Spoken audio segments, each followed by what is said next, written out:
Welcome back, folks, to another week here at Missouri State University. As luck would have it, that rat bastard, the non-corporeal energies that fuel my visions have discovered the internet. So for the past couple weeks, instead of dreaming about the terrible and awesome things which could come to pass, I have to listen to this. A milkshake to summon them, a cold one to bind them. The boys are back in town. I am the MoState Oracle, and these energies are making me regret my choice in career. One event that does not need extraplanar energies to see is the visitation of none other than the void itself. As a personal fan of its smothering and consuming embrace, you might be able to imagine how ecstatic I was to receive a parcel from it. Inside was contained a letter and a seemingly normal magic 8-ball. The letter details of its plans to continue speaking as a guest lecturer at different universities. It had just finished its time at USM and is now promptly making its way to our campus. As a postscript, it stated that one of the students at their lecture managed to get so anxious, she turned herself into a magic 8-ball. After multiple inquiries, the only response the void received was, "Crap, not again," and "Quit shaking me so hard."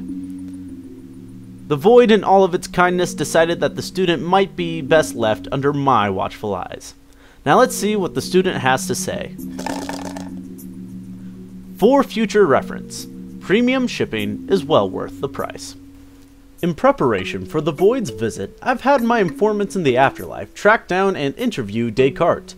Descartes was excited to hear news of his old friend again, as the void is not able to reach the afterlife apparently. When asked to finally put to rest all the rumors that have surrounded the two, Descartes shimmered for a moment, with looks of pain, pleasure, and emptiness crossing his face. My informant says he's sure he missed a few of them, as Descartes has a tendency to stop existing in between moments of thought. Finally, Descartes declined to answer, saying it's complicated. Now, I don't always share my opinion on such things, but when your most famous quote is, "I looked into the void and the void looked into me," things become pretty clear. Let's consult what the student in the 8-ball has to say. And it confirms. Totally gay. Moving on, a vision from the years to come has visited me. In 12 years' time, I see President Smart finally opening the edition on glass to the public as his final act as president. Students were delighted to see the project, which has gone through 3 extensions and more than 1 federal investigation, finally be complete.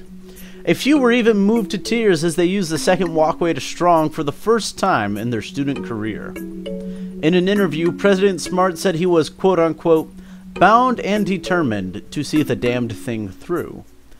Celebration raged throughout campus as the school's alma mater was played by the Carolyn Bell Tower. There is still a deep irony to it, as the College of Business will no longer be housed in glass. It'll soon belong to the College of the Occult, who won't be able to use half of the remodel due to the large amounts of windows. I was reached out to by a concerned citizen the other day as to if applying the term cult to fraternities and sororities was cultural appropriation. I contacted the followers of the Black Sun for their opinion on this matter. They were actually quite humored to hear my inquiry, as they revealed to me that they are starting a fraternity on campus as well, as a way to build strong relations with the students and get them used to cult life. The fraternity will be co-ed and provides below-campus housing. So for all of you folks out there who are looking to be literally a part of something greater, rush Black Sun. Well folks, that wraps up this week's newscast. Join us next week to hear more about the school's anti-exorcism policy, and get all the details of the void's visit. If you're listening to this in the future, I've already signed off.